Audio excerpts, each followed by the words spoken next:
ಹರ ನಮಃ ಪಾರ್ವತೀಪತಯೇ ಶಿವ ಹರ ಹರ ಮಹಾದೇವ. ಶಾಂಭವಿ ಮಾತಾ ಕೀ, ರಾಜರಾಜೇಶ್ವರಿ ಮಾತಾ ಕೀ, ಜಗಜ್ಜನನಿ ವಿಶ್ವಪಾರಣಿ ಗ್ರಾಮದೇವತಾ ದ್ಯಾಮಾಂಬಿಕಾ ಮಾತಾ ಕೀ. ಹಲವು ಮಾತೇನು ನೀನೊಲಿದು ಪಾದವನಿಟ್ಟ ನೆಲವೇ ಸುಕ್ಷೇತ್ರ. ಹಲವು ಮಾತೇನು ನೀನೊಲಿದು ಪಾದವನಿಟ್ಟ ನೆಲವೇ ಸುಕ್ಷೇತ್ರ. ಜಲವೇ ಪಾವನ ತೀರ್ಥ, ಸುಲಭ ಶ್ರೀ ಗುರುವೇ ಕೃಪೆಯಾಗು. ಸ್ವಾನುಭಾವದ ನಿಲಯ ನಾನೇನು ಬಲ್ಲೆನೈ, ಸ್ವಾನುಭಾವದ ನಿಲಯ ನಾನೇನು ಬಲ್ಲೆನೈ. ನೀನೇ ಒಳಹಕ್ಕು ಏನ ನುಡಿಸುವೆಯೋ ನಾ ಮಾನದಲ್ಲಿ ನುಡಿವನೈ ಗುರುವೇ ಕೃಪೆಯಾಗು. ಪ್ರಪ್ರಥಮದಲ್ಲಿ ಎನ್ನ ಆರಾಧ್ಯ ಗುರುಗಳು, ಪ್ರಾತಸ್ಮರಣೀಯರು, ವರ್ತಮಾನದ ಕಾಶಿ ಜಗದ್ಗುರುಗಳು, ಶ್ರೀ ಶ್ರೀ ಶ್ರೀ 1008 ಕಾಶಿ ಜಗದ್ಗುರು ಡಾಕ್ಟರ್ ಚಂದ್ರಶೇಖರ ಶಿವಾಚಾರ್ಯ ಮಹಾಭಗವತ್ಪಾದಂಗಳವರ ಪರಮ ಪಾವನ ಪಾದಪದ್ಮಗಳಿಗೆ ಮನದಲ್ಲಿ ಶಿರಸಾಷ್ಟಾಂಗ ನಮಸ್ಕಾರಗಳನ್ನು ಸಮರ್ಪಣೆಗೈದು, ಅದೇ ರೀತಿಯಾಗಿ ಕಾಶಿಪೀಠದ ಉತ್ತರಾಧಿಕಾರಿ ಜಗದ್ಗುರುಗಳಾದ 1008 ಜಗದ್ಗುರು ಡಾಕ್ಟರ್ ಮಲ್ಲಿಕಾರ್ಜುನ ವಿಶ್ವಾರಾಧ್ಯ ಶಿವಾಚಾರ್ಯ ಮಹಾಸ್ವಾಮಿಗಳವರ ಪರಮ ಪವಿತ್ರ ಪಾದಪದ್ಮಗಳಿಗೆ ಕೂಡ ಶಿರಸಾಷ್ಟಾಂಗ ನಮಸ್ಕಾರಗಳನ್ನು ಸಮರ್ಪಣೆಗೈದು, ಯಾವ ಕುಷ್ಟಗಿ ತಾಲೂಕು ಮೂಗನೂರು ಗ್ರಾಮದಲ್ಲಿ ನಡೆದುಕೊಂಡು ಬಂದಿರುವಂಥ ಗ್ರಾಮ ದೇವತೆಯಾಗಿರುವಂತಹ ಶ್ರೀ ದ್ಯಾಮಾಂಬಿಕಾ ದೇವಸ್ಥಾನದಲ್ಲಿ ಆ ದೇವಿಯ ಮಹಾಪುರಾಣದ ಇಂದು 5ನೆಯ ದಿನ. ನಾವೆಲ್ಲರೂ ಕೂಡ ಆ ದೇವಿಯ ಪುರಾಣವನ್ನು ಶ್ರವಣವನ್ನು ಮಾಡ್ತಾ ಇದ್ದೇವೆ. ಆ ದೇವಿಯ ಬಗ್ಗೆ ಪ್ರತಿದಿನವೂ ಕೂಡ ನಾವೆಲ್ಲರೂ ಕೂಡ ತಿಳ್ಕೊತ ಬರ್ತಾ ಇದ್ದೇವೆ. ದೇವಿಯ ಮಹಾತ್ಮೆ ಬಗ್ಗೆ ನಾವೆಲ್ಲರೂ ಕೂಡ ಈಗಾಗಲೇ ಒಂದಿಷ್ಟು ತಿಳ್ಕೊಂಡಿದ್ದೀವಿ. ಇನ್ನೂ ಕೂಡ ದೇವಿಯ ಬಗ್ಗೆ ನಾವು ಸ್ವಲ್ಪ ಪ್ರತಿದಿನವೂ ಕೂಡ ತಿಳ್ಕೊತ ಹೋಗ್ತಾ ಇದ್ದೇವೆ.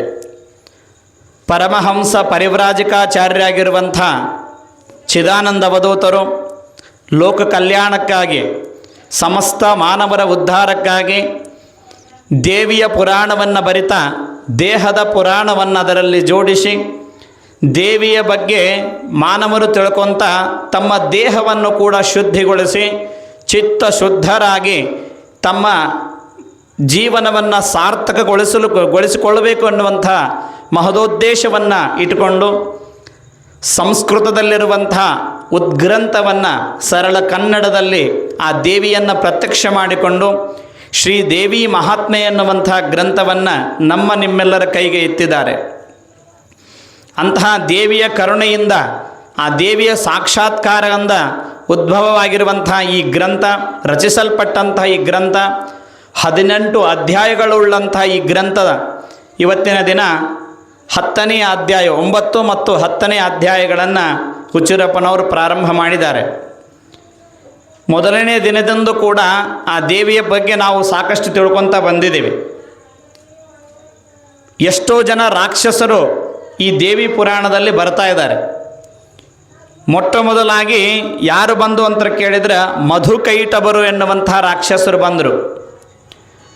ಆ ಮಧುಕೈಟಭ ರಾಕ್ಷಸರನ್ನು ಈ ದೇವಿ ಪುರಾಣದಲ್ಲಿ ಯಾರಿಗೆ ಹೋಲಿಸ್ತಾರೆ ಅಂತಂದರೆ, ರಾಗದ್ವೇಷಗಳು ಅಂತ ನಮ್ಮ ದೇಹದಲ್ಲಿ ಏನಿರ್ತಾವೆ ಆ ರಾಗದ್ವೇಷಗಳೇ ಮಧುಕೈಟಭರು ಅಂತ ಕರೆಸ್ಕೊಳ್ತಾರೆ. ಆಮೇಲೆ ಮಹಿಷಾಸುರ ಎನ್ನುವಂಥ ಮಹಾರಾಕ್ಷಸ ಹುಟ್ಟಿಕೊಂಡು ಬಂದ. ಆ ಮಹಿಷಾಸುರನಿಗೆ 4 ಮಂದಿ ಅವರ ಸೈನಿಕರು ಅಥವಾ ಅವರ ಮಕ್ಕಳಂತ ಕರೀಬಹುದು. ಆ 4 ಜನ ಮಕ್ಕಳಿದ್ದರು. ಮೊದಲನೆಯದವನು ರಸಿಲೋಮ, ಉದಗ್ರ, ಬಿಡಾಲ, ಚಿಕ್ಷುರ. ಈ ರೀತಿಯಾಗಿ 4 ಜನ ರಾಕ್ಷಸರು ಆ ದೇವಿ ಪುರಾಣದಲ್ಲಿ ನೀವೆಲ್ಲ ಕೇಳ್ಕೊತ ಬಂದಿದ್ದೀರಿ ಪ್ರತಿದಿನವೂ ಕೂಡ. ಒಬ್ಬೊಬ್ಬರು ಕೂಡ ಈ ಯಥಾ ಬ್ರಹ್ಮಾಂಡ ತಥಾ ಪಿಂಡಾಂಡ ಅಂತ ಹೇಳುವ ಹಾಗೆ ಈ ಬ್ರಹ್ಮಾಂಡ ಹೆಂಗಿದೆ ಅದು ಪಿಂಡಾಂಡವೂ ಕೂಡ ಅದೇ ರೀತಿಯಾಗಿದೆ ಅಂತ. ಈ ಹೊರಗಿನ ರಾಕ್ಷಸರು ಯಾವ ರೀತಿಯಾಗಿ ದೇವಿಯನ್ನು ಕಾಡಿದರು ಹಾಗೆ ನಮ್ಮ ದೇಹದಲ್ಲೂ ಕೂಡ ರಾಕ್ಷಸರು ಇರ್ತಾರೆ ಅಂಥೇಳಿ ಆ ಒಬ್ಬೊಬ್ಬ ರಾಕ್ಷಸರನ್ನು ನಮ್ಮ ದೇಹದಲ್ಲಿ ಹೋಲಿಕೆಯನ್ನು ಮಾಡ್ತಾರೆ. ನೋಡ್ರಿ, ರಸಿಲೋಮ ಅಂತಂದರೆ ಆಸೆ ಅಂತ ಕರೀತಾರೆ. ಆಸೆ, ಕಾಮ, ಈ ಕಾಮಕ್ಕೇ ಆಸೆ ಅಂತ ಕರೀತಾರೆ ರಸಿಲೋಮ. ಉದಗ್ರ ಅಂತಂದರೆ ಕ್ರೋಧ, ಸಿಟ್ಟು, ಅದಕ್ಕೆ ಅವನಿಗೆ ಉದಗ್ರ ಅಂತ ಕರೆದರು ರಾಕ್ಷಸನಿಗೆ. ಬಿಡಾಲ ಅಂತ ಕರೆದರೆ ಮೋಹ, ಈ ಮೋಹವೇ ಬಿಡಾಲ. ಚಿಕ್ಷುರ ಅಂತಂದರೆ ಬಯಕೆ, ಆಸೆಗಳು. ಹೀಗೆ ಆ ಮಹಿಷಾಸುರನಿಗೆ 4 ಜನ ಮಕ್ಕಳು ಅಥವಾ 4 ಜನರವರ ಸೈನಿಕರು ಮಹಾಶೂರರಾಗಿರುವಂಥವರು. ಅಂಥ ಎಲ್ಲರನ್ನು ಕೂಡ ದೇವಿ ಆ ಎಲ್ಲ ಸುರರ ದೇವತೆಗಳ ಮೊರೆಯನ್ನು ಕೇಳಿ ಆ 4 ಜನರನ್ನು ಮತ್ತು ಆ ಮಹಿಷಾಸುರನನ್ನು ಕೊಂದಿರುವಂಥ ಅಧ್ಯಾಯಗಳನ್ನು ನೀವೆಲ್ಲ ಕೇಳಿದಿರಿ. ಅದಕ್ಕೆ ಒಂದು ಸರಳವಾದ ಮಂಗಳಾರತಿ ಪದದಲ್ಲಿ ನೀವು ಪ್ರತಿದಿನ ಹಾಡ್ತಾ ಇದ್ದೀರಿ, ಮೊನ್ನೆ ಹಾಡಿದಿರಿ. ದುಷ್ಟ ಮಹಿಷಾಸುರನು ಅಷ್ಟದಿಕ್ಪಾಲಕರ ಪೊಟ್ಟಣಕ್ಕೆ ದೊರೆಯಾಗಿ ದೇವರ್ಗಳು ಕಷ್ಟ ಪರಿಹರಿಸನ್ನುತ್ತ ನಿಷ್ಠೆಯಂ ಮೊರೆಯಿಡಲು ಕೊಟ್ಟಿ ಮಹಿಷನ ಕೊಂದ ಮಹಾಲಕ್ಷ್ಮಿಗೆ. ಈ ರೀತಿಯಾಗಿ ಒಂದು ಸಣ್ಣದಲ್ಲಿ ಮತ್ತೆ ಮುಂದೆ ನೋಡ್ರಿ, ಆ ಮಂಗಳಾರತಿ ಮುಂದಿನ ನುಡಿಯಲ್ಲಿ ಬಂದೇ ಬರ್ತದೆ. ಹೆಂಗಂದ್ರೆ ಒಂದಿಷ್ಟು ಒಬ್ಬ ರಾಕ್ಷಸ ಒಬ್ಬ ದುಷ್ಟ ಗ್ರಾಮದಲ್ಲಿ ಸತ್ತ ಅಂದ್ರೆ ಇನ್ನೊಬ್ಬ ಹುಟ್ಟಿರ್ತಾನಂತ. ಹಂಗೆ ಯಾವುದೇ ಗ್ರಾಮದಲ್ಲಾಗದೇ, ಯಾವುದೇ ದೇಶದಲ್ಲಾಗಲಿ, ಯಾವುದೇ ರಾಜ್ಯದಲ್ಲಾಗಲಿ ಒಬ್ಬ ಏನಾದರೂ ರಾಕ್ಷಸ ಎನ್ನುವಂಥವನು ಒಬ್ಬ ದುಷ್ಟ ಏನಾದರೂ ಹೋದ ಅಂತಂದ್ರೆ ಇನ್ನೊಬ್ಬ ದುಷ್ಟ ಹುಟ್ಟುಕೊಳ್ತಾನೆ, ಅವನು ಭವಕ್ಕೆ ಬೀಜ ಆಗ್ತಾನೆ ಅಂತ. ಯಾವಾಗ ಸಂತರ ಶರಣರ ಮಹಾತ್ಮರ ಒಂದು ಮಹತ್ವ ಗೊತ್ತಾಕೈತೆ ಅಂದ್ರೆ ದುಷ್ಟರು ಕಾಡಿದಾಗನೇ ಇವನು ಮಹಾತ್ಮ ಅಂತ ಗೊತ್ತಾಕೈತಿ. ಇಲ್ಲಂದ್ರೆ ಅವನಷ್ಟಕ್ಕೆ ಇರುತ್ತಾನೆ. ಯಾವಾಗ ಬಂಗಾರ ವರಿ ಹಚ್ಚಿದಾಗ ಇದು ಬಂಗಾರ ಅಂತ ಹೆಂಗೆ ಗೊತ್ತಾಕೈತಲ್ಲ, ಹಾಗೆ ದುಷ್ಟರು ಆ ಶಿಷ್ಟರಿಗೆ ಕಾಡಿದಾಗ ಮಾತ್ರ ಅಂತಹ ಶಿಷ್ಟರ ಶಕ್ತಿ ಅನ್ನುವಂಥದ್ದು ಹೊರಗೆ ಬರ್ತದೆ. ಅದಕ್ಕೆ ಅದೇ ಮಂಗಳಾರತಿಯಲ್ಲಿ ಮುಂದೆ ಬರ್ತದೆ ನೋಡ್ರಿ. ಏನಂತ ಕೇಳಿದರೆ ಆ ಮುಂದಿನ ನುಡಿಯಲ್ಲಿ ಹೇಳ್ತಾರೆ, ಹಿರಿಯ ಶುಂಭನು ತಾನು ಕಿರಿಯ ನಿಶುಂಭನನು ಸುರರು ಬಾಧಿಸಲವರು ಮೊರೆ ಇಡುತ್ತುರೇ ದುರುಳ ದೈತ್ಯರ ಶಿರವ ಹರಿದು ಹರ್ಷವ ತಾಳ್ದ ಗುರುಚಿದಾನಂದ ಭಾರತಿ ದೇವಿಗೆ ಅಂತ ಮಂಗಳಾರತಿ ನೋಡ್ರು. ಒಂದು ಸಣ್ಣ ಮಂಗಳಾರತಿಯಲ್ಲಿ ಇಡೀ ಪುರಾಣವನ್ನು ಬರೆದು ಬಿಟ್ಟಾರೆ ಒಂದೇ ಒಂದು ಸಣ್ಣ ಮಂಗಳಾರತಿಯಲ್ಲಿ. ಹಾಗೆ ಒಂದಿಷ್ಟು ಕಾಲ, ಒಂದಿಷ್ಟು ಸಂವತ್ಸರಗಳು, ಒಂದಿಷ್ಟು ವರ್ಷಗಳು ಉರುಳುತ್ತಾ ಹೋದವು. ಮಹಿಷಾಸುರನ ಸಂಹಾರ ಆಗಿತ್ತು. ದೇವಿ ತನ್ನಷ್ಟಕ್ಕೆ ತಾನಿದ್ಲು. ಮತ್ತೊಬ್ಬ ರಾಕ್ಷಸ, ಒಬ್ಬರಲ್ಲ 2 ರಾಕ್ಷಸರು ಹುಟ್ಟಿದರು. ಒಬ್ಬವ ಶುಂಭ, ಇನ್ನೊಬ್ಬವ ನಿಶುಂಭ. ಈ ಶುಂಭ ನಿಶುಂಭರೆನ್ನುವಂತಹ ರಾಕ್ಷಸರು ಹುಟ್ಟಿದರು. ಅದಕ್ಕೆ ಶುಂಭ ನಿಶುಂಭ ರಾಕ್ಷಸರು ಎಂಥವರು ಅಂದ್ರೆ ಸಾಮಾನ್ಯವಾಗಿರುವಂಥರಲ್ಲ. ಇಂದ್ರ, ಅಗ್ನಿ, ವರುಣ, ವಾಯು, ಕುಬೇರ, ಈಶಾನ, ಆಕಾಶ, ಪಾತಾಳ, ಈ ರೀತಿಯಾಗಿ 10 ದಿಶೆಗಳಲ್ಲೂ ಕೂಡ ಎಲ್ಲರನ್ನ ಬಂದಿಯನ್ನು ಮಾಡಿ ಎಲ್ಲ ಕಡೆಯೂ ತಾನೇ ಕೂತ್ಕೊಂಡಂತೆ. ಅಷ್ಟ ದಿಕ್ಪಾಲಕರನ್ನು ಕೂಡ ಕಟ್ಟಿ ಹಾಕುವಂಥ ಸಾಮರ್ಥ್ಯ ಉಳ್ಳವರಾಗಿದ್ದರು ಆ ಶುಂಭ ನಿಶುಂಭರು. ಸಾಮಾನ್ಯವಾಗಿರುವಂಥವರಲ್ಲ. ಎಲ್ಲರನ್ನ ಬಂಧಿಸಿ ತಮ್ಮ ಹದ್ದುಬಸ್ಸಿನಲ್ಲಿ ಇಟ್ಟುಕೊಂಡ್ರು. ಇಂದ್ರನ ಪದವಿಯನ್ನು ಕಸ್ಕೊಂಡ್ರು. ಎಲ್ಲ 33 ಕೋಟಿ ದೇವಾನುದೇವತೆಗಳ ಪದವಿಯನ್ನು ತಾವೇ ಪಡ್ಕೊಂಡ್ರು. ಆದರೆ ಅವರು ವಿಶೇಷವಾದ ವರವನ್ನು ಪಡ್ಕೊಂಡಿದ್ರು, ಬ್ರಹ್ಮನ ಕುರಿತು ತಪಸ್ಸನ್ನು ಮಾಡಿ. ಶುಂಭ ನಿಶುಂಭರು ಇಷ್ಟು ಯಾಕೆ ಗರ್ವದಿಂದ ಅವರು ಮರಿತಾ ಇದ್ರು, ಅಷ್ಟು ಯಾಕೆ ಸೊಕ್ಕಿನಿಂದ ಮರಿತಾ ಇದ್ರು? ಎಲ್ಲರನ್ನ ಆ ಒಂದು ತಮ್ಮ ಮುಷ್ಟಿಯಲ್ಲಿ ನೋಡ್ರಿ, ಅಷ್ಟದಿಕ್ಪಾಲಕರನ್ನ, ಸಪ್ತಸಭಾ ದೇವತೆಗಳನ್ನು, ಸಪ್ತ ಮಾತೃಕರನ್ನು ಎಲ್ಲರನ್ನು ಕೂಡ ತಮ್ಮ ಕೈಯಲ್ಲಿ ಇಟ್ಕೊಳ್ಳುವಂಥ ಶಕ್ತಿ ಅವರಿಗೆ ಹೆಂಗೆ ಬಂದಿತ್ತು ಅಂತಂದ್ರೆ ತಪಸ್ಸಿನ ಮೂಲಕ, ತಪಸ್ಸನ್ನು ಮಾಡುವುದರ ಮೂಲಕ ಅಷ್ಟೊಂದು ಶಕ್ತಿಯನ್ನು ಶುಂಭ ನಿಶುಂಭರು ಪಡ್ಕೊಂಡಿದ್ರು. ಆದರೆ ತಪಸ್ಸಿಗೆ ಮೆಚ್ಚಿರುವಂಥ ಭಗವಂತ ಬ್ರಹ್ಮ ನಮಗೆ ಮರಣವೇ ಇಲ್ಲದಂಗೆ ವರವನ್ನು ಕೊಡು ಅಂತಂದಾಗ ಸಾಧ್ಯ ಇಲ್ಲ ಅಂತ ಹೇಳಿದ. ಯಾವಾಗಲೂ ಕೂಡ ರಾಕ್ಷಸರು ಕೇಳೋದು ಒಂದೇ, ನಮಗೆ ಮರಣ ಇಲ್ಲದಂಗೆ ವರವನ್ನು ಕೊಡು. ಯಾರಿಗಾದರೂ ದೇವರು ಪ್ರತ್ಯಕ್ಷ ಆದರೆ ಏನೇನೋ ಕೇಳ್ಕೊತಾರೆ. ಆದರೆ ದುಷ್ಟರು ಮಾತ್ರ ಅವರ ದುಷ್ಟ ಗುಣಗಳನ್ನು ವ್ಯಕ್ತ ಮಾಡುವುದಕ್ಕಾಗಿಯೇ ಗುಣವನ್ನು ಅವರು ಪಡ್ಕೊತಾರೆ. ಯಾರಾದರೂ ದುಷ್ಟರು ತಪಸ್ಸನ್ನು ಮಾಡಿದರೆ ದೇವರು ಪ್ರತ್ಯಕ್ಷ ಆದರೆ ಅದನ್ನೇ ಕೇಳ್ಕೊತಾರೆ. ಹೀಗೆ ಒಂದು ಊರದಲ್ಲಿ ಸಾಮಾನ್ಯವಾಗಿ ಒಂದು ಸಣ್ಣ ಕತೆ, ಅದರ ಮುಖಾಂತರವಾಗಿ ನಿಮಗೆಲ್ಲ ಸಾಮಾನ್ಯವಾಗಿ ಹಾಸ್ಯಭರಿತವಾದ ಕತೆ ಎಲ್ಲರೂ ಕೇಳ್ರಿ. ಒಬ್ಬವ ಏನಂತಂದ್ರೆ ಒಂದು ಗ್ರಾಮದಲ್ಲಿ 2 ಇದ್ದರು. ಒಬ್ಬವ ಹೊಟ್ಟುರುಕ, ಇನ್ನೊಬ್ಬವ ಇಬ್ಬರು ಇದ್ರು. ಅವರು ಇಬ್ಬರು ಕೂಡ ಆ ಗ್ರಾಮದಲ್ಲಿದ್ದರು. ಏನಂತಂದ್ರೆ 2 ಕೂಡ ತಪಸ್ಸನ್ನು ಮಾಡಿದರು. ತಪಸ್ಸನ್ನು ಮಾಡಿದಾಗ ಇವ ಹೊಟ್ಟುರುಕ, ಇನ್ನೊಬ್ಬವ ಅಹಂಕಾರ ಭರಿತನಾಗಿರುವಂಥವನು. ಆಶ್ಬುರುಕ ಹೊಟ್ಟುರುಕ ಅಂತ ಹಿಂಗಿಬ್ಬರಿದ್ರು ಅವರು. ಆಶ್ಬುರುಕ ಹೊಟ್ಟುರುಕ ಇಬ್ಬರು ಕೂಡ ತಪಸ್ಸನ್ನು ಮಾಡಿದರು. ಆವಾಗ ಅಂದರೆ ಇಬ್ಬರು ದುಷ್ಟರು ಅಂತ ಒಂದು ಸಾಮಾನ್ಯವಾದ ಕತೆ. ಆವಾಗ ಮೊದಲು ದೇವರು ಆಶ್ಬುರುಕನಿಗೆ ಪ್ರತ್ಯಕ್ಷ ಆದನಂತ. ಆಶ್ಬುರುಕನಿಗೆ ಪ್ರತ್ಯಕ್ಷ ಆದಾಗ ಅವ ಅಂದ, ಏನು ವರ ಕೇಳೋದಕ್ಕೆ ದೇವರು ಕೇಳು ಅಂದಾಗ ಅಂದ, ಮೊದಲು ಅವನ ಕಡೆ ಹೋಗಿವ, ಅವ ಏನು ಕೇಳ್ತಾನ ಅದ್ರ 2 ಪಟ್ಟು ನನಗೆ ಕೊಡು ಅಂದಿವ ಆಶ್ಬುರುಕ. ಅವ ಅಂದ ಆಯ್ತು ಅಂತ ತಿಳ್ಕೊಂಡು ಹೊಟ್ಟುರುಕನ ಹತ್ರ ಹೋದ್ರು ದೇವರು. ಅವಾಗ ಹೊಟ್ಟುರುಕ ಅಂದ, ಅವ ಏನು ಕೇಳಿದ ಅಂತ ಕೇಳಿದ, ದೇವ್ರನ್ನೇ ಕೇಳಿದೆವ. ಇಬ್ಬರು ತಪಸ್ಸು ಮಾಡಿದ್ರು, ಇಬ್ಬರಿಗೂ ವಾಲ್ದು ಬಿಟ್ಟಿಲ್ಲ ದೇವರು. ಅವ ಏನು ಕೇಳಿದ ಆಶ್ಬುರುಕ ಅಂದಾಗ ಅವ ಅಂದ, ನಿನಗೇನು ವರ ಕೇಳ್ತಿದ್ದಿ ಅದ್ರ 2 ಪಟ್ಟು ನನಗೆ ಕೊಡು ಅಂದಾನ ಅಂತ ಹೇಳಿದ್ರು ದೇವರು. ಬ್ರಹ್ಮ ಹೇಳಿದ. ಅವಾಗ ಅವ ಅಂದ, ಬಾ ಎಂಥ ಕೆಲಸ ಆತಿದು, ನಾನು ಏನು ಕೇಳಿದ್ರು ಅವ್ನು 2 ಪಟ್ಟು ಕೊಡ್ಬೇಕಾಗುತ್ತಲ್ಲ, ಏನು ವಿಚಾರ ಮಾಡ್ಬೇಕಂತ ತಿಳ್ಕೊಂಡು ಇವ ಹೊಟ್ಟುರುಕಂದ, ನಂದೊಂದು ಕಣ್ಣು ತೆಗೆದುಬಿಡು ಅಂದಿವ. ನೋಡ್ರಿ ಎಂಥ ಆಸೆ. ಒಂದು ತಪಸ್ಸು ಮಾಡಿ ಬ್ರಹ್ಮನನ್ನು ಒಲಿಸ್ಕೊಂಡಾರ, ಆದರೆ ತಮ್ಮ ದುಷ್ಟ ಬುದ್ಧಿಯನ್ನು ಬಿಡ್ಲಿಕ್ಕೆ ಸಾಧ್ಯ ಇಲ್ಲ. ಹೊಟ್ಟುರುಕಂದ, ನಂದೊಂದು ಕಣ್ಣು ತೆಗೆದುಬಿಡ ಅಂದ್ರೆ ಅವನು 2 ಕಣ್ಣು ಹೋಗ್ತಾವ.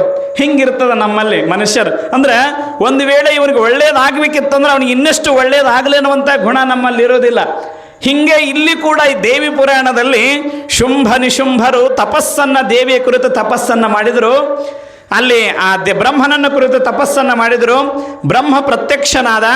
ಅವಾಗ ಏನು ವರ ಬೇಕು ಅಂತ ಕೇಳಿದರೆ, ನಮಗೆ ಮರಣವೇ ಇಲ್ಲದಂಥ ವರವನ್ನು ಕೊಡು ಅಂತ ತಿಳ್ಕೊಂಡು ಶುಂಭ ನಿಶುಂಭರು ಕೇಳಿದಾಗ ಸಾಧ್ಯವೇ ಇಲ್ಲ.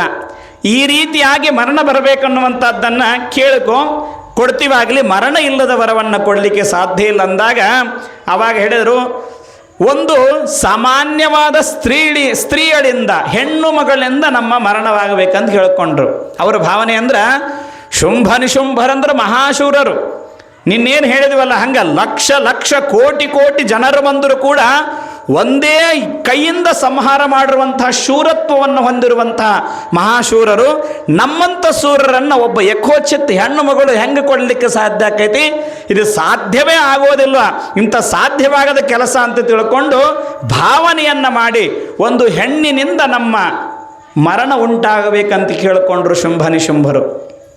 ಅವಾಗ ಒಂದಿಷ್ಟು ನಕ್ಕು ಬ್ರಹ್ಮ ತಥಾಸ್ತು ಅಂದ.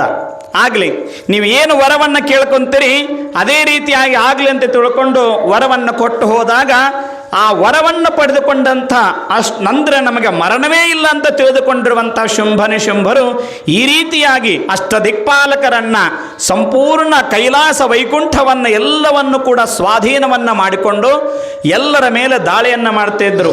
ಎಲ್ಲಿ ಕೂಡ ಹೋಮ ಯಜ್ಞ ಹವನಗಳು ನಡಿಲಾರ್ದಂಗೆ ನೋಡ್ಕೋತಾ ಇದ್ರು. ರಾಕ್ಷಸರ ವೃತ್ತಿ ಎನ್ನುವಂತಹದ್ದು ಅಲ್ಲಿ ಸಂಪೂರ್ಣವಾಗಿ ಬೆಳೆದು ನಿಂತು ಅಧರ್ಮ ಎನ್ನುವಂತಹದ್ದೇ ಜಾಸ್ತಿ ಆಯಿತು. ಧರ್ಮದ ನಾಶವಾಗಲಿಕ್ಕೆ ಪ್ರಾರಂಭವಾಯಿತು. ಯಾವಾಗ ಧರ್ಮದ ನಾಶ ಆಗ್ತದೆ ಆವಾಗ ಭಗವಂತರು ಸುಮ್ಮನೆ ಇರುವುದಿಲ್ಲ. ಯದಾ ಹಿ ಧರ್ಮಸ್ಯ ಅದಕ್ಕೆ ಭಗವದ್ಗೀತೆಯಲ್ಲಿ ಹೇಳ್ತಾರೆ, ಯದಾ ಹಿ ಧರ್ಮಸ್ಯ ಗ್ಲಾನಿರ್ಭವತಿ ಭಾರತ ಅಭ್ಯುತ್ಥಾನಮ ಧರ್ಮಸ್ಯ ತದಾತ್ಮಾನಂ ಸೃಜಾಮ್ಯಹಂ ಪವಿತ್ರಾಣಾಯ ಸಾಧೂನಾಂ ವಿನಾಶಾಯ ಚ ದುಷ್ಕೃತಾನ್ ಧರ್ಮ ಸಂಸ್ಥಾಪನಾರ್ಥಾಯ ಸಂಭವಾಮಿ ಯುಗೆ ಯುಗೆ. ನೋಡ್ರಿ ಭಗವದ್ಗೀತೆ ಮಾತು. ಯಾವಾಗ ಧರ್ಮದ ಒಂದು ನಾಶ ಪ್ರಾರಂಭವಾಗ್ತಾ ಇದೆ, ಯಾವಾಗ ಶರಣರ ಸಂತರ ಮಹಾತ್ಮರ ಒಂದು ಇದು ನಾಶವಾಗಲಿಕ್ಕೆ ಪ್ರಾರಂಭವಾಗ್ತದೆ, ಆವಾಗ ನಾನೇ ಹುಟ್ಟಿ ಬರುತ್ತೇನೆ ಅಂತ ತಿಳ್ಕೊಂಡ ಭಗವದ್ಗೀತೆಯಲ್ಲಿ ಹೇಳಿದ ಹಾಗೆ ಇಲ್ಲಿ ಎಲ್ಲ ದೇವಾನುದೇವತೆಗಳೆಲ್ಲರೂ ಕೂಡ ಕೂಡಿ ಇದಕ್ಕೆ ಯಾರು ಇಂಥ ಮಹಾಶೂರರನ್ನು ಕೊಲ್ಲುವಂಥ ಸ್ತ್ರೀ ಯಾರು, ಅಂಥ ಸ್ತ್ರೀ ಎಲ್ಲಿದ್ದಾಳೆ ಅನ್ನುವಂಥದ್ದನ್ನು ಭಾವನೆಯನ್ನು ಮಾಡಿಕೊಂಡು ಎಲ್ಲರೂ ಕೂಡ ಮತ್ತೆ ಆ ಪಾರ್ವತಿಯ ಹತ್ರ, ಪರ್ವತರಾಜನ ಮಗಳಾಗಿರುವಂಥ ಆ ಪಾರ್ವತಿಯ ಹತ್ರ ಎಲ್ಲ ದೇವಾನುದೇವತೆಗಳು 33 ಕೋಟಿ ದೇವಾನುದೇವತೆಗಳೆಲ್ಲರೂ ಕೂಡ ಹೋಗಿ ಕೈ ಮುಕ್ಕೊಂಡು ಆ ದೇವಿಗೆ ಪ್ರಾರ್ಥನೆಯನ್ನು ಮಾಡ್ತಾರೆ.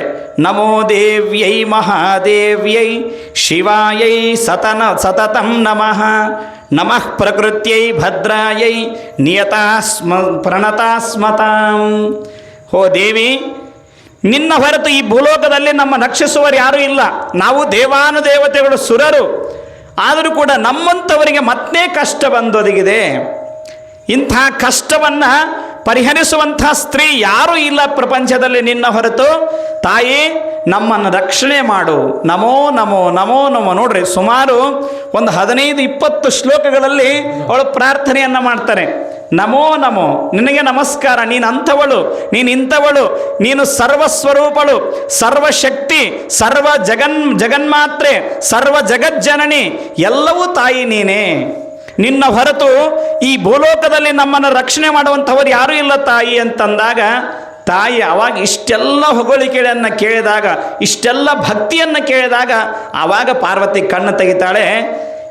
ಏನಪ್ಪ, ಯಾಕಕ್ಕೆ ಬಂದಿರಿ, ಏತಕ್ಕಾಗಿ ಬಂದಿರಿ ಅಂತ ಕೇಳಿದಾಗ ಅವಾಗ ಹೇಳ್ತಾರೆ, ಇಂಥ ಶುಂಭ ನಿಶುಂಭರನ್ನುವಂಥ ರಾಕ್ಷಸರು ಎಲ್ಲ ಸುರರನ್ನು ಅವರು ಬಹಳಷ್ಟು ಕಾಡಿಸ್ತಾ ಇದ್ದಾರೆ, ಬಹಳಷ್ಟು ಹಿಂಸೆಯನ್ನು ಕೊಡ್ತಾ ಇದ್ದಾರೆ. ಅವರನ್ನು ಸಂಹಾರವನ್ನು ಮಾಡಬೇಕಂತ ತಿಳ್ಕೊಂಡು ಆ ದೇವಿಯಲ್ಲಿ ಮೊರೆ ಇಟ್ಟಾಗ ಆ ದೇವಿ ಆಯಿತು ಅಂತ ತಿಳ್ಕೊಂಡು ಆ ದೇವಿ ಹಿಮಾಚಲದಲ್ಲಿ ಬರುತ್ತಾಳೆ. ಹಿಮಾಚಲದಲ್ಲಿ ಬಂದಾಗ ಎಂಥ ಆ ಒಂದು ಇದರಲ್ಲಿ ರೂಪದಲ್ಲಿ ಬರ್ತಾಳೆ ಅಂದರೆ ಸುಂದರವಾಗಿರುವಂಥ ಮೋಹಕ ರೂಪವಾಗಿರುವಂಥ ರೂಪವನ್ನು ಧರಿಸಿ ಅಲ್ಲಿ ಬರ್ತಾಳೆ. ಅಲ್ಲಿ ಬಂದು ಒಂದು ಕಡೆ ಕುತ್ಕೊಂತಾಳೆ. ಅವಳ ರೂಪ ಹೆಂಗಿತ್ತು ಅಂತಂದರೆ ಮನಮೋಹಕವಾಗಿತ್ತು. ಯಾವುದೇ ಎಂಥ ಮಹನೀಯ ಪುರುಷನಾದರೂ ಕೂಡ ಅವಳ ಆ ಸ್ತ್ರೀಯ ರೂಪವನ್ನು ನೋಡಿ ಮೋಹಿಸದೇ ಇರಲಾರ ಅಂಥ ಮೋಹಕವಾದ ರೂಪವನ್ನು ಧರಿಸಿದಳು. ಅಬ್ಬಾ, ಯಾರು ನೋಡಿದರೂ ಕೂಡ ಅವಳ ರೂಪಕ್ಕೆ ಸೋಲಲೇಬೇಕು. ಎಂಥ ಯೋಗಿ ಆದರೂ ಕೂಡ ಸೋಲಬೇಕು, ಅಂಥ ರೂಪವನ್ನು ಧರಿಸಿ ಬಂದು ಕುತ್ಕೊಂಡ್ಳು. ಬಹಳ ಸುಂದರವಾದ ರೂಪವನ್ನು ಧರಿಸಿ ಬಂದು ಕುತ್ಕೊಂಡ್ಳು. ಆವಾಗ ಆ ಎಲ್ಲ ರಾಕ್ಷಸರು ಅಲ್ಲಿ ತಿರುಗಾಡುತ್ತಾಗ ಒಬ್ಬವ ಏನಂತ ತಿಳ್ಕೊಂಡು ಅವನ ಹೆಸರು ಸುಗ್ರೀವ ಎನ್ನುವಂಥ ಒಬ್ಬ ಈ ಶುಂಭ ನಿಶುಂಭರ ದೂತ ನೋಡ್ತಾನೆ. ಸುಗ್ರೀವ ಅನ್ನುವಂಥವನು ಆವಾಗ ನೋಡಿ ಹೋಗಿ ತನ್ನ ಆ ರಾಜರಿಗೆ ಹೇಳ್ತಾನೆ, ಶುಂಭ ನಿಶುಂಭರಿಗೆ, ರಾಜ, ನಮ್ಮ ಪ್ರದೇಶದಲ್ಲಿ ನಾವಿರುವಂಥ ಈ ಒಂದು ದೇಶದಲ್ಲಿ ಒಬ್ಬ ಸುಂದರವಾಗಿರುವಂಥ ಸ್ತ್ರೀ ಇದ್ದಾಳೆ. ಅವಳು ಎಂಥ ಸ್ತ್ರೀ ಅಂದರೆ ನನ್ನ ಜೀವನದಲ್ಲಿ ಈ ಜಗತ್ತಿನಲ್ಲಿ ಅಂಥ ಸುಂದರವಾದ ಸ್ತ್ರೀಗಳನ್ನು ನಾನು ನೋಡೇ ಇಲ್ಲ. ಅಷ್ಟು ಸುಂದರವಾದ ಸ್ತ್ರೀ, ಬಹಳ ಚಂದ ಉಳ್ಳಂಥವಳು.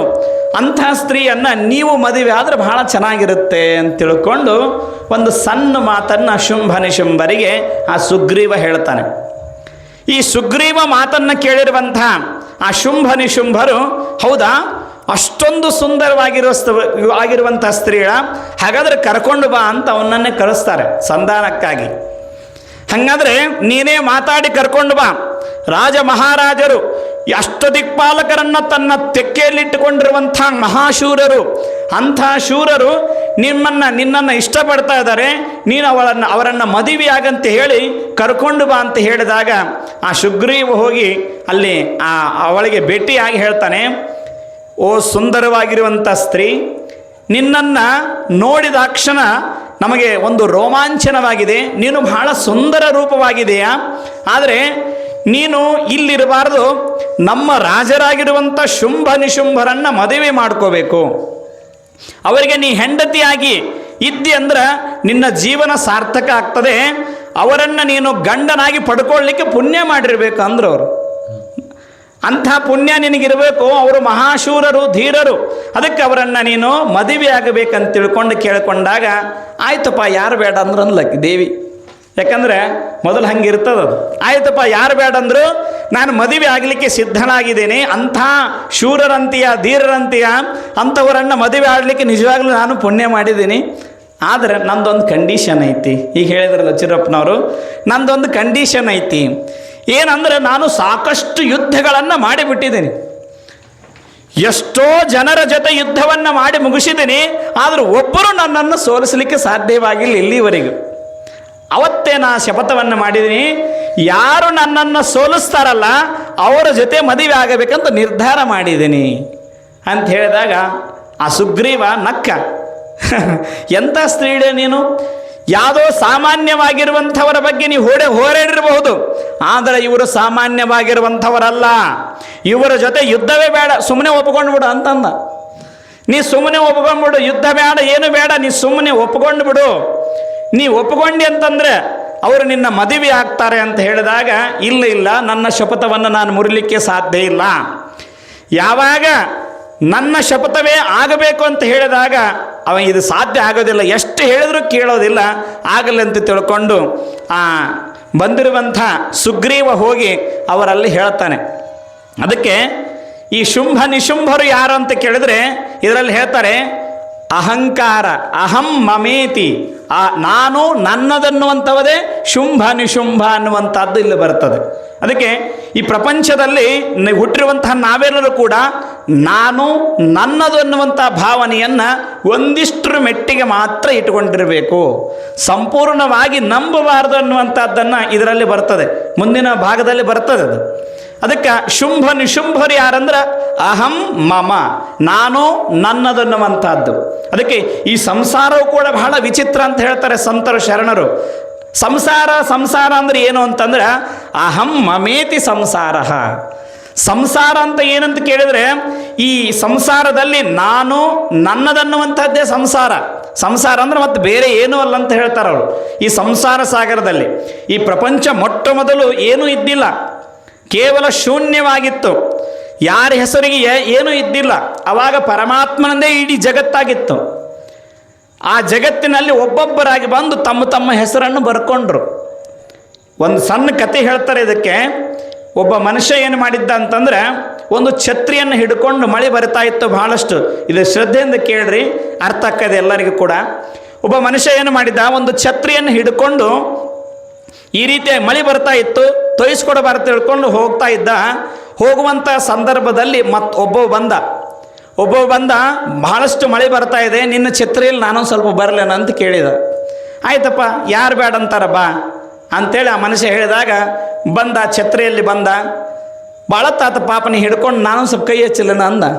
ಯಾರು ಬೇಡ ಅಂತಾರಪ್ಪ, ಕೈ ಹಚ್ಚ ಅಂದ. ಇನ್ನೊಂದು ಸ್ವಲ್ಪ ಇಬ್ಬರು ಕೂಡ ಮುಂದಕ್ಕೆ ಹೋದರು.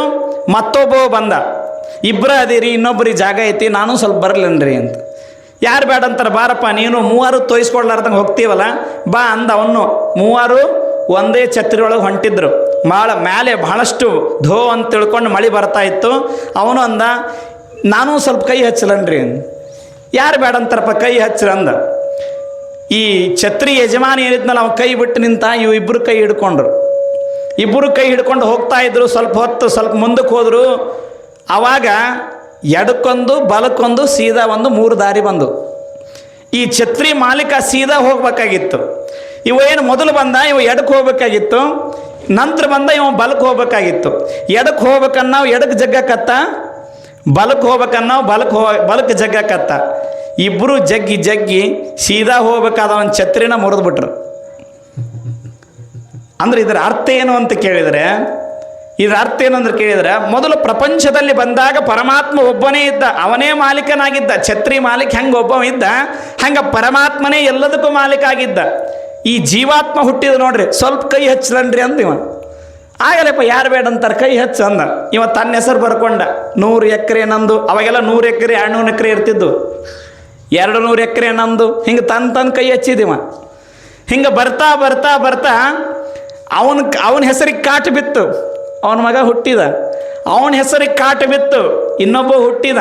ಹಂಗೆ ನಮ್ಮ ಹೆಸರೆಲ್ಲ ಕಾಟು ಬಿದ್ಕೊಂತ ಹೋಕ್ಕವು. ಇನ್ನೊಬ್ಬರ ಹೆಸರು ಬರ್ತಾ ಇರ್ತದೆ. ಅದಕ್ಕೆ ಸಂಸ್ಕೃತದಲ್ಲಿ ಒಂದು ಮಾತು ಹೇಳ್ತಾರೆ, ಭೂಮೌ ಹಸಂತಿ ಮಮ ಭೂಮಿ ರೀತಿ ಬ್ರುವಾಣಂ. ಈ ಅಣ್ಣ ತಮ್ಮರು ಹಂಚಿಕೊಳ್ಳುವಾಗ ಇವರು ಬಹಳಷ್ಟು ಜಗಳಾಡಿ ಬಡ್ಕೊಂಡು ಹಂಚಿಕೊಳ್ಳಕತ್ತಾಗ ಆ ಭೂಮಿ ನಗತದಂತ. ಏ ಹುಚ್ಚುಗಳೇ, ನಿಮ್ಮಂತ ಹಂಚಿಕೊಂಡವ್ರು ಎಷ್ಟೋ ಮಂದಿ ನನ್ನೊಳಗೆ ಮಣ್ಣಾಗಿ ಹೋಗ್ಯಾರ, ನೀವೆಷ್ಟರವ್ರೆ? ನೀವು ಕೂಡ ನಿಮ್ಮ ಹೆಸರಿಗೂ ಕಾಟ ಬೀಳ್ತದೆ. ಇನ್ನೊಬ್ಬ ಬರ್ತಾನ, ಎಷ್ಟೇ ಮಂದಿ ಬಂದು ಒಟ್ಟು ಹಾಕಿದ್ರು ನಾನು ಮಾತ್ರ ಒಟ್ಟು ಹಾಕಿದ್ರೆ ಹೊಣೆ ವಿನಃ ನನ್ನ ಬೇರ್ಪಡಿಸ್ಲಿಕ್ಕೆ ಸಾಧ್ಯ ಇಲ್ಲ. ನೀವೆಲ್ಲ ನನ್ನೊಳಗೆ ಹೋಗೋರು ಅಂತ ತಿಳ್ಕೊಂಡು ಭೂಮಿ ನಗ್ತದಂತ. ಅದಕ್ಕೆ ಭೂಮೋ ಹಸಂತಿ ಮಮ ಭೂಮಿ ರೀತಿ ಬ್ರುವಾಣಮ್ಮನ. ಅದಕ್ಕೆ ಸಂಸಾರ ಏನಂತಂದ್ರೆ ಮಮ, ನಾನು, ನನ್ನದು, ಅಹಂ ಮಮೇತಿ ಸಂಸಾರ ಅಂತ ಕರೀತಾರೆ. ಸಂಸಾರ ವಿಚಿತ್ರ. ಈ ಸಂಸಾರ ಅನ್ನುವಂತಹದ್ದೇ ವಿಚಿತ್ರ. ಒಂದೇ ಮಾತಿನಲ್ಲಿ ಹೇಳಬೇಕಂದ್ರೆ ಸಂಸಾರ ಏನಂದ್ರೆ ಹಿಟ್ಟು ಬೀಸಿದಂಗಂತ. ಸಂಸಾರ ಅಂದ್ರೆ ನೋಡಿ, ತಾಯಂದ್ರೆ ಹಿಟ್ಟು ಬೀಸ್ತಿರ್ತಾರೆ. ಹಿಟ್ಟು ಅವಾಗಿನ ಕಾಲಕ್ಕಿದ್ದು ಇವೆಲ್ಲ. ಈಗಿನ ಕಾಲಕ್ಕೆ ಬೀಸವು ಹೋದು, ಕುಟ್ಟವು ಹೋದು, ಎಲ್ಲ ಹೋದು. ಬೀಸುವ ಕಲ್ಲನ್ನು ಹೋದು, ಎಲ್ಲ ಹೋದು. ಬೀಸುವಂಥ ಸಂದರ್ಭದಲ್ಲಿ ಜ್ವಾಳ ಬೀಸಿದ್ರೆ ಹಿಟ್ಟು ಬರುತ್ತೆ, ಹಿಟ್ಟು ಬೀಸಿದ್ರೆ ಹಿಟ್ಟು ಬರುತ್ತೆ, ಮತ್ತೇನು ಬರೋಕ್ಕಿಲ್ಲ. ಹಂಗೆ ಜ್ವಾಳ ಬೀಸೋದಲ್ಲಿ ಸಂಸಾರ ಹಿಟ್ಟು ಬೀಸೋದಿದು, ಹಿಟ್ಟು ಹಾಕೋದು, ಹಿಟ್ಟನ್ನು ಬೀಸೋದು. ಅದಕ್ಕೆ ಇಂತಹ ಸಂಸಾರ ಅಂದರೆ ವಿಚಿತ್ರ ಅನ್ನುವಂಥದ್ದನ್ನು ಕರ್ಕೊಂಡು ಬರ್ತಾರೆ. ಅದಕ್ಕೆ ನಾವು ಏನು ಮಾಡಬೇಕಂತಂದರೆ ಒಂದಿಷ್ಟಾದರೂ ಪುಣ್ಯ ಸಂಪಾದನೆಯನ್ನು ಮಾಡಿ ನಾನು ನನ್ನದನ್ನುವಂಥದ್ದನ್ನು ಕಳ್ಕೊಂಡು ಈ ಸಂಸಾರದಲ್ಲಿ ಬಾಳೆಯನ್ನು ಮಾಡಿದರೆ ಮಾತ್ರ ಆ ಒಂದು ದೇವಿಯ ಒಲಮೆಗೆ ನಮಗೆ ಆಗ್ತದೆ ಅನ್ನುವಂಥದ್ದು. ಅದಕ್ಕೆ ನಾವೇನು ಮಾಡಬೇಕಂದ್ರೆ ಒಂದಿಷ್ಟಾದರೂ ಪುಣ್ಯ ಸಂಪಾದನೆಯನ್ನು ಮಾಡಬೇಕು ಅಂತ. ಈಗೇನಾದರೂ ನಿನಗೆ ಒಂದಿಷ್ಟು ಸಿರಿ ಇತ್ತಂದ್ರೆ ಅದು ಇವತ್ತಿಂದ ಅಲ್ಲ ಅಂತ ಹೇಳ್ತಾರೆ ಶರಣರು. ಹಿಂದಿನ ಪುಣ್ಯವನ್ನು ಇಂದುಂಡುಣಬೇಕಾತ್ಮ, ಇಂದಿನ ಪುಣ್ಯವನ್ನು ಮುಂದುಂಡುಣಬೇಕಾತ್ಮ. ನಿನಗೊಂದು ಕಾರ್ ಇದೆ, ನಿನಗೊಂದು ಬಂಗ್ಲೆ ಇದೆ, ನಿನಗೊಂದು ಇದೆ, ಏನಾದರೂ ಇದೆ, ನಿನಗೆ ಸಿರಿ ಇದೆ, ಸಂಪತ್ತಿದೆ ಅಂದ್ರೆ ಅದು ಇವತ್ತಿಂದ ಅಂತ ತಿಳ್ಕೋಬೇಡ. ಹಿಂದೆ ನೀನು ಮಾಡಿರುವಂಥ ಪುಣ್ಯ ಅದು, ಅದಕ್ಕೆ ಇವತ್ತು ನಿನಗೆ ಸಿಕ್ಕೈತಿ. ಇದು ನಿಂದು ಇವಾಗಿಂದಲ್ಲ. ಈಗೇನಾದರೂ ಪುಣ್ಯ ಮಾಡಿದ್ರೆ ಮುಂದೆ ನೀನು ಒಳ್ಳೆಯದಾಗಿ ಇರ್ತೀಯ. ಇವತ್ತಿನ ದಿನ ನೀನು ಪುಣ್ಯ ಮಾಡಲಿಲ್ಲ ಅಂತಂದರೆ ಕೇವಲ ಪಾಪಕರ್ಮವನ್ನೇ ಮಾಡಿದೆ ಅಂದರೆ ಮುಂದೆ ಸುಖ ಹೊಂತೀದಿ. ಅದಕ್ಕೆ ಹಿಂದೆ ಮಾಡಿರುವಂಥ ಪುಣ್ಯ ಏನಿದೆಯಲ್ಲ ಇವತ್ತು ನಿನಗೆ ಸಿಕ್ಕೈತಪ್ಪ. ಮತ್ತು ಇವತ್ತೂ ಕೂಡ ನೀನು ದಾನ ಧರ್ಮ ಈ ಒಂದು ಮಾರ್ಗದಲ್ಲಿ ನಡಿ, ಒಂದಿಷ್ಟು ಪುಣ್ಯವನ್ನು ಮಾಡು, ಅವಾಗ ಮುಂದೆ ಉಣ್ಲಿಕ್ಕೆ ಸಾಧ್ಯವಾಗ್ತದೆ. ಈಗಿರುವಂಥ ಸಿರಿ ಸಂಪದ ಐಶ್ವರ್ಯ ಇದು ಇವತ್ತಿನದಲ್ಲ, ಇದು ಹಿಂದಿನದು. ಅದಕ್ಕೆ ಸರ್ಪಭೂಷಣ ಶಿವಯೋಗಿಗಳು ಒಂದು ಮಾತು ಹೇಳ್ತಾರೆ, ಬಹಳಷ್ಟು ಸುಂದರವಾದ ಮಾತು ಇದು. ಸರ್ಪಭೂಷಣ ಶಿವಯೋಗಿಗಳು ಅಂತಾರೆ, ಎಣ್ಣೆ ಇರುವ ತನಕ ದೀವಿಗೆ ಉರಿಯುವವಳು, ಪುಣ್ಯ ಇರುವ ತನಕ ಸಿರಿ ಇಪ್ಪದು. ನೋಡ್ರಿ, ಎಣ್ಣೆ ಇರುವ ತನಕ ದೀವಿಗೆ ಉರಿಯುವವಳು, ಪುಣ್ಯ ಇರುವ ತನಕ ಸಿರಿ ಇರ್ಪದು. ಪುಣ್ಯವು ತೀರಿದ ಮರುದಿನಕ್ಕೆ ನಿನ್ನೆಯ ಸಿರಿಯು ಎಣ್ಣೆಯ ಮುಗಿದಿಹ ದೀಪದೋಳು ತನ್ನಗಹುದು ಅಂತ. ಬಾ, ಎಂಥ ಸುಂದರವಾದ ಮಾತ್ರ ಇದು. ಸರ್ಪಭೂಷಣ ಶಿವಯೋಗಿಗಳು ಹೇಳ್ತಾರೆ ನೋಡ್ರಿ, ಇಲ್ಲಿ ದೀಪ ಹಚ್ಚಾರ, ಅದರೊಳಗೆ ಎಣ್ಣೆ ಐತಿ. ಆ ದೀಪ ಎಷ್ಟು ಎಲ್ಲಿ ತನಕ ಇರ್ತೈತ್ರಿ? ಎಲ್ಲಿ ತನಕ ಇರ್ತೈತ್ರಿ?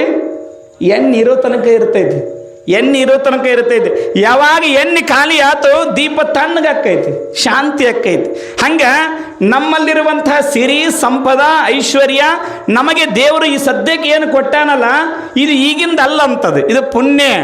ಹಿಂದೆ ಮಾಡಿರುವಂಥ ಪುಣ್ಯ ಒಂದು ಫಲವಾಗಿ ನಿಮ್ಗೆ ಈಗ ಸಿಕ್ಕೈತಿ.